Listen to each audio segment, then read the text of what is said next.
We are actually 12 kilometers from the Lebanese border. It's a lot. So hello, yeah, here we are at Alma, and that is our vehicle. Where we were just now was the bomb shelter. So it's just we got some instructions what to do. So we need to, in case of a siren, we try to go to that room. But if there's no time, these steps that we are climbing would suffice. So this is kind of the area. Okay, so this is the office that we are going to. We are over here at the Alma Center. We are 12 kilometers from Lebanon. All the white pins that you see represent communities that are evacuated since the war started. That's Akko. Yeah, that's And Haifa, exactly. Haifa. Exactly. The general that was killed is actually the commander of the Northern Front against Israel. That's his official position. He is the commander of the IRGC in Syria and Lebanon. It's a military position in the IRGC, in the Iranian Revolutionary Guard. Iran has two armies. It has the Iranian army and the IRGC. The IRGC is much stronger than the Iranian army. That since October 8, we are under attack. We are under attack by the main proxy militia of Iran in the region, which is Hezbollah. It is a Lebanese militia. It is almost a partner in this project. Nothing is secret. I don't publish anything that is secret. I only rely on open sources information.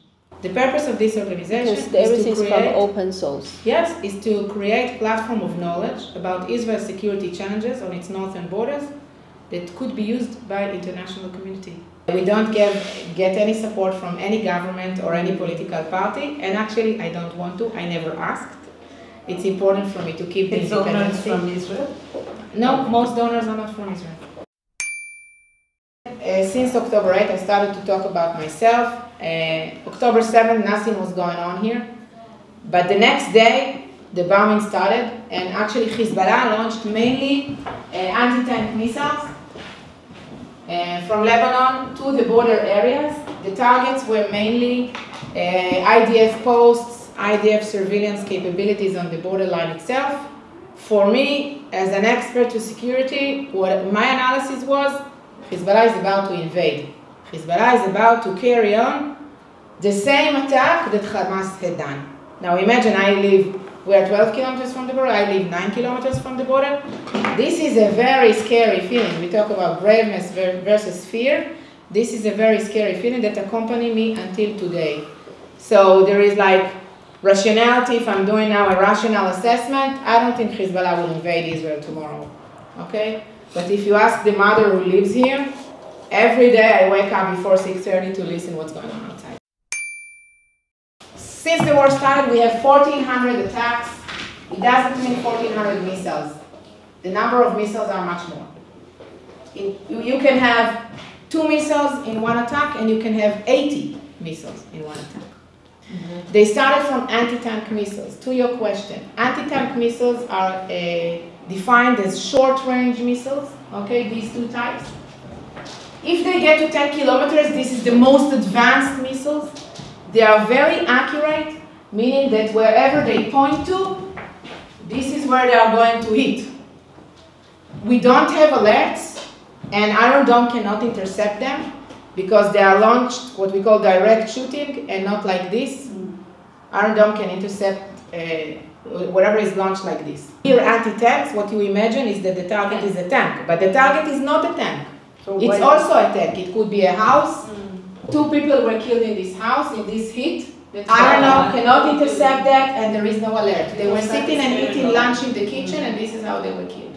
The technology here can give alert to missiles that are launched like this, because it's very short time of alert.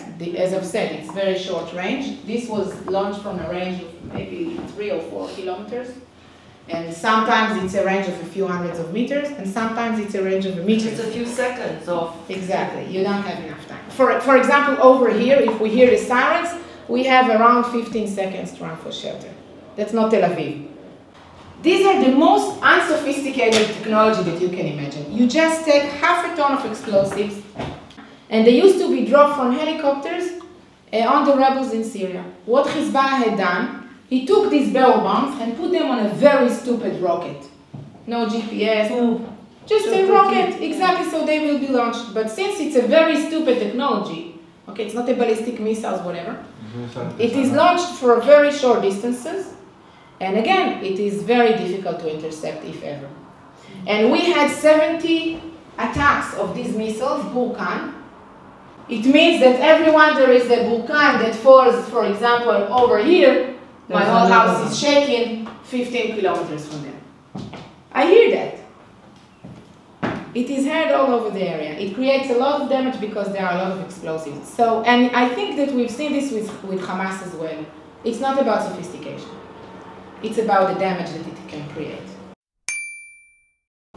Every missile of Iron Dome worth is $50,000, and you usually launch 2 interceptors against each projectile because you want to get, the best success. For example, when you have one missile that is launched from Lebanon, and you want to intercept it, you will launch 2 interceptor missiles against it. Oh, okay. To be able to make sure that you save human lives. If one missed, you have the other one. But you will not try to intercept a missile that it's about to hit an open area. So, if you are driving on this road, for example, this is considered open area down the hill where you came from, and there is a Hezbollah missile attack, it can hit the road. It will not be intercepted, and it happened. That's why eventually there was the assassination against the Iranian general, and there were the attacks in Syria. It's not the only one, by the way. There were these attacks in Syria because we don't live in peace here. 140,000, these are for very short range that are mainly threatening the communities who were evacuated. But the problem is the other thousands. Most of them are inaccurate, like what we saw, these launchers of 20 rockets, but there is a small amount that is accurate and we don't know what it is. Accurate means that if you target the hospital, it will hit the hospital. Usually I get the question, okay, sorry, do you know where these missiles are? Yes, the IDF know where these missiles are. So what's the problem? You can bomb all the warehouses, right? But the warehouses are all inside the homes or under the homes of the Lebanese. Okay, it's the same idea as Hamas. It's the same as Gaza. It's the same as Gaza, and maybe even worse. Because the terrain in the north is very different from the terrain in Gaza, for example. It's very easy to excavate tunnels in Gaza. Here it's very difficult. For Israelis, it took time to believe that Hezbollah has an underground infrastructure until we found it. A few years ago, a few border crossing tunnels. This is a video that I took from the Israeli side of the border of a border crossing tunnel of Hezbollah. Everything that you see in the video was made by Hezbollah. These are the signs of the driller, the stairs, the communication routes, the electricity wires, air conditioning, everything was made by Hezbollah. 6 tunnels were found. IDF searched in the Israeli side of the border. We don't know what's happening on the Lebanese side. Maybe IDF know, I don't know. Here you see a video that Hezbollah itself published of what we call a strategic tunnel, meaning that they have a launcher inside this tunnel. These are not strategic tunnels. These tunnels were meant to enable an invasion because they are border crossing tunnels. This is strategic tunnel. Its mission is to enable Hezbollah to transfer munition from one area to another or soldiers from one area to another. This tunnel was dug many, many years ago. How do I know? This person with the uniforms that you see here, he is dead since 2008. So, he was the commander of Hezbollah, higher commander of Hezbollah, highest commander, and he was killed in Damascus in 2008. And so this video is probably very old, and you can see that they are drilled in the rock, which is a long project of many years. They learned from North Korea.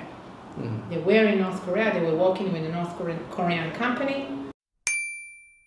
We knew about the capabilities of Hamas. We knew about the capabilities of Hezbollah. What you see on the wall now is Hezbollah military operatives and positions in videos and pictures that we took here. I was on the border every day, and this is what I saw. I saw the preparations for an invasion. They were fully prepared. We wrote in our analysis that Hezbollah wants war. Can you imagine the scenario? I'm telling you, every intelligence officer needs, before everything, a very good imagination. And this was behind our imagination. It was behind my imagination. If we had met 6 months ago, before the war, and you would have asked me, okay, Sarit, you see these on the border, these are Adwan brigades, these are the commando soldiers of Hezbollah, you know the plan, how the scenario is going to look like, there is no way I would have portrayed a scenario like what happened. No, my imagination was around 1 or 2 villages that will be attacked, and then some Israelis will get killed, and then IDF will defeat them within a few hours. Right, Avram? This is what we imagined. The idea that people will be taken hostages as human shields, even though it exists in the plan, it was behind our imagination that the barrier will be breached in 30 places. It was behind our imagination that sexual crimes will be committed. Even for us Israelis, it was difficult. When I'm saying that, I feel it here. It was difficult to believe that they raped the women and then killed them.